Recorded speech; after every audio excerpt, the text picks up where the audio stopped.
What's up, everyone? It's been a while. It's been a while. Alright, so y'all may remember 3 or 4 years ago, I had that Doom instrument tutorial that did pretty well, and a lot of people were asking me to do it again or to get the project file or whatever, so I thought, alright, you know what? It's been a couple of years. Let's just do it again with kind of an updated version and walk you guys through it one more time. I'll be a little bit more active with this one, so let's just waste no time and get right into it. So, this was once again built around that GDC video that Mick Gordan did, talking about exactly how he created his signal chain that led to the Doom instrument. So I'll just let you guys hear what I built for this one and what it sounds like. So take a listen here.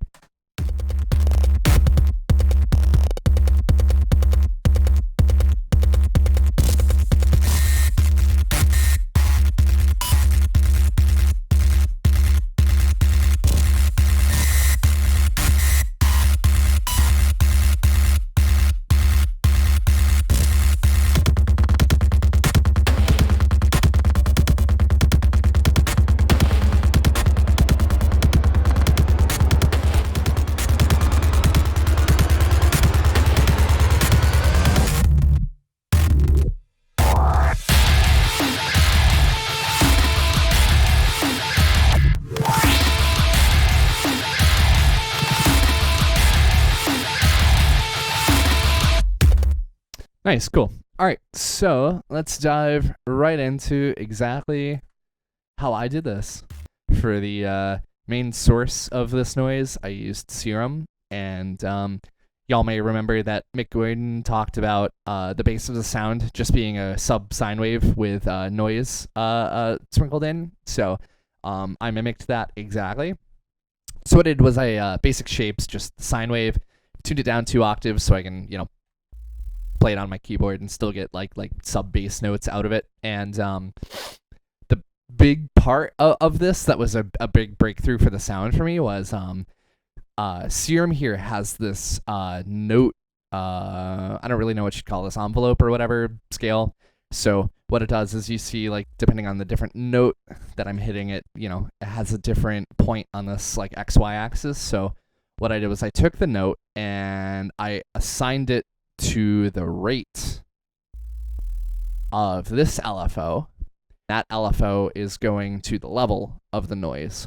So what that should be doing is that whatever note is being played here is adjusting the rate of this LFO, and then this LFO is triggering the noise. So that should, in theory, pulse the noise relative to the frequency of the note that's being played.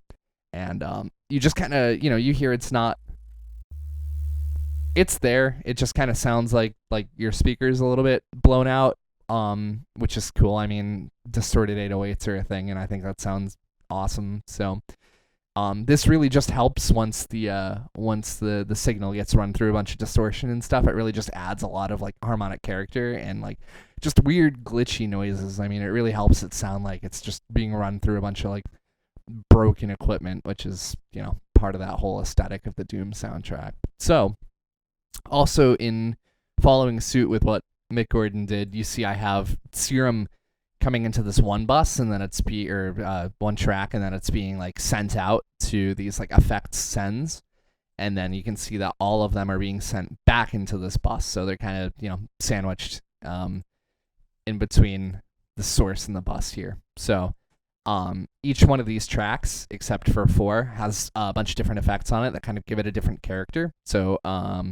let me just, for example, this is kind of my main distortion.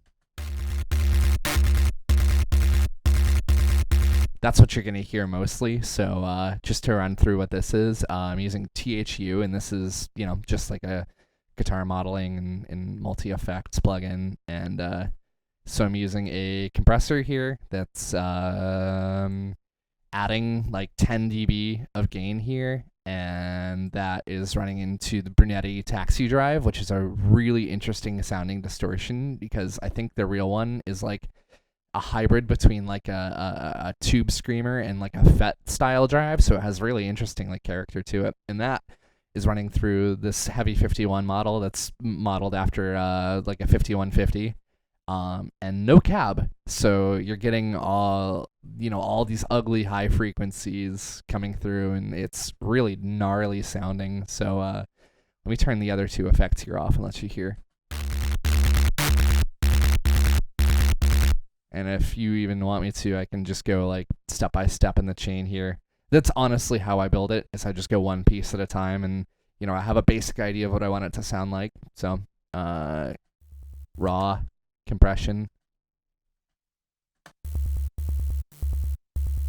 gives it a little more attack. You can hear some like clickiness behind it, which I really like. That gives it a lot of like thump when it starts to run through distortion.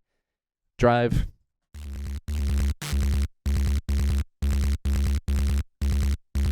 And amp.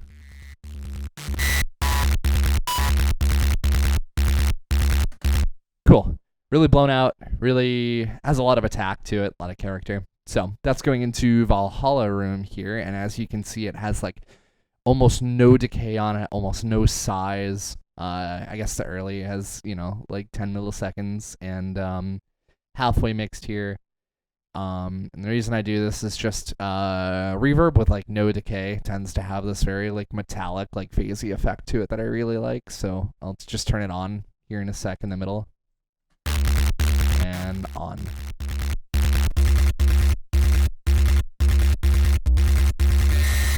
Also a lot of widening too, which is really good. If I didn't have that, I mean, it would sound kind of boring, just like straight down the middle. And this kind of gives it almost like a double-tracked guitar kind of like feeling to it, which I really like, because it's definitely a, more of a guitar-inspired instrument, I would say. I mean, Mick Gordan's obviously a metalhead, so that makes sense. That's just running into another compressor just for balancing. Off. So you can hear that does a lot. This next chain is not on all the time. You can see I have it behind a gate here, and that's so that I can play with the velocities of each note in the piano roll, and only notes that I want to like have like accent or emphasis, I'll set the gate or the velocity all the way up, and it'll come through that gate. So let me see if I can find a. So yeah, only those little two notes come through, and it's not much, but it just kind of adds character to the tone.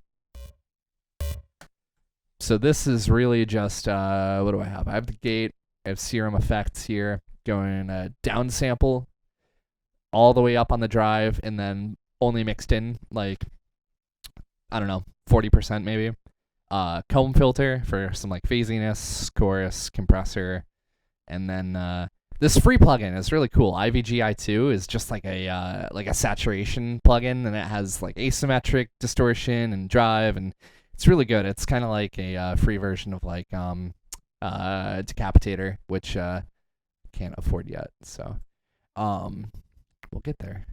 So just blending that in. You can hear it just adds that little extra something. This one here, what are you doing? This has THE, has another amp into a reverb, into a diode, and then, pitch shifter, pitching it down. Okay, cool. I like pitch shifters because they tend to add a lot of like digital sounding artifacts to the sound. So let me see if I can find where that would get triggered.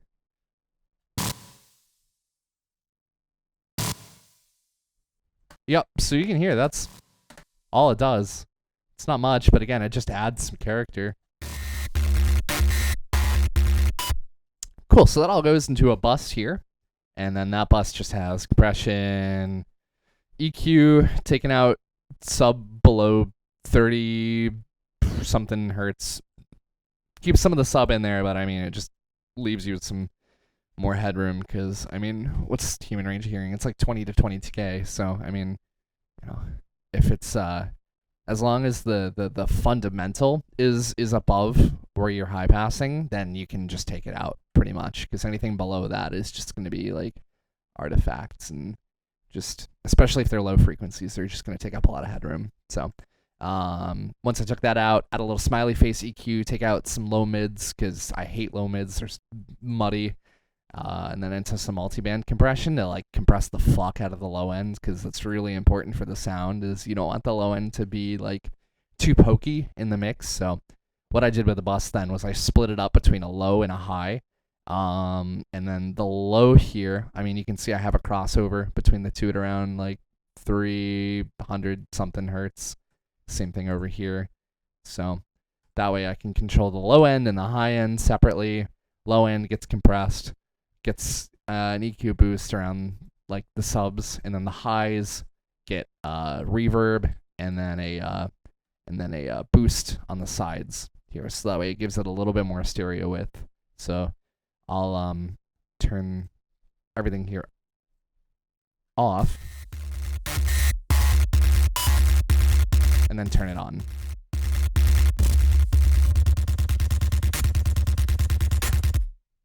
So it's subtle, but I like subtlety. I think it adds a lot. In like subliminally, it's not super in your face.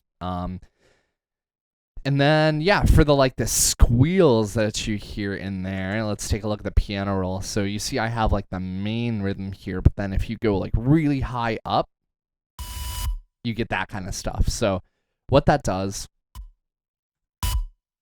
so I have the velocity way down, so it's still coming through, but there's so little of the source coming through and there's so much distortion that it's bringing up a lot of the noise with it. It's bringing up a lot of just gnarly distortion effects or artifacts with it. So you'll hear if I were to turn the velocity all the way up, it's very much just the sine wave coming through. But as soon as I turn the velocity down and it's like trying really hard to bring that up, it's bringing all the noise with it. You get that. And so I add little bursts of that in between so that the compressors kind of have to fight between the main rhythm and the noise, and it sounds so fucking cool. I'm trying to see what else. Yeah.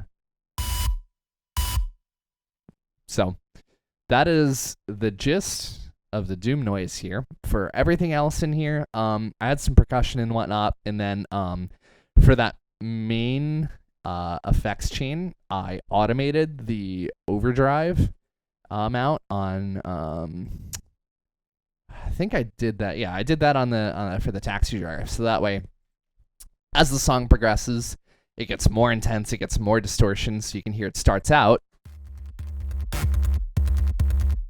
and then by the time it's like almost around the middle, and then it kicks all the way up.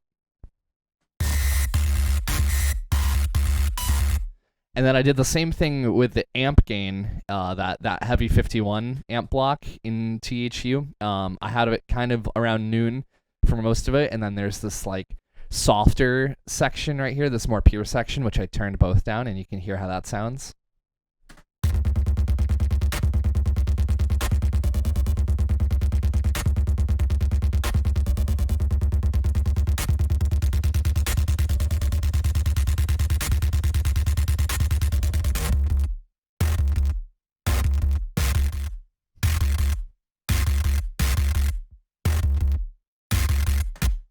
Sounds great. If you want to see just a little bit in here too in this piano roll, what I did for some of the weird noises and stuff. So pattern.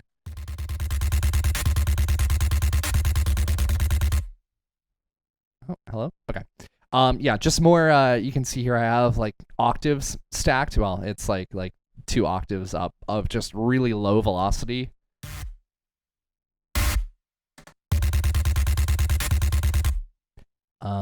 And then right here, this is like no velocity.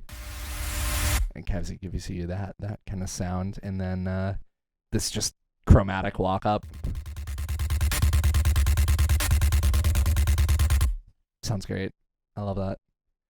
And yeah, for everything else in here, pretty much I just added percussion. I found samples I liked, and then I recorded my 8-string guitar with this riff, and then I used a contact bass. To match the guitars. So that just is this part right here. Oh, it's not activated.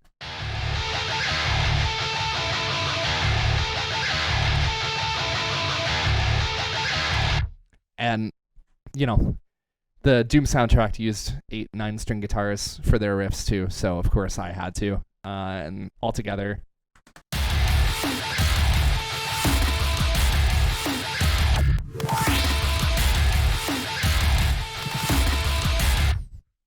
so that's it. That's about the entire process. If you have any questions about how I did this, I'm actually going to be active in the comments section this time.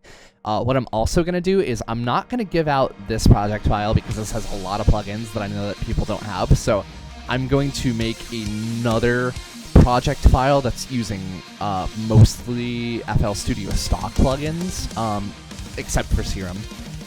So that way anybody who has Serum and FL Studio can just load that project file up and play around. So yeah, I will have that link in the description to my Google Drive or something like that. I want to say too, I have a Fiverr now for doing mixing and mastering and production work. I'm going to leave that link in there as well. If you like what I do, I have an album coming out hopefully by the end of the year, and I'll have examples on the Fiverr. If you need mixing and mastering done, please hit me up. I have them for low prices right now, and I'd love to work with you. I put a lot of attention into detail, and I'd love to work on whatever you have to release. So if that sounds interesting to you, I'll have the link in the description. I'll have a project file in the description as well. And thank you very much. I hope you learned something from this, and I can't wait to hear what you do with all of this.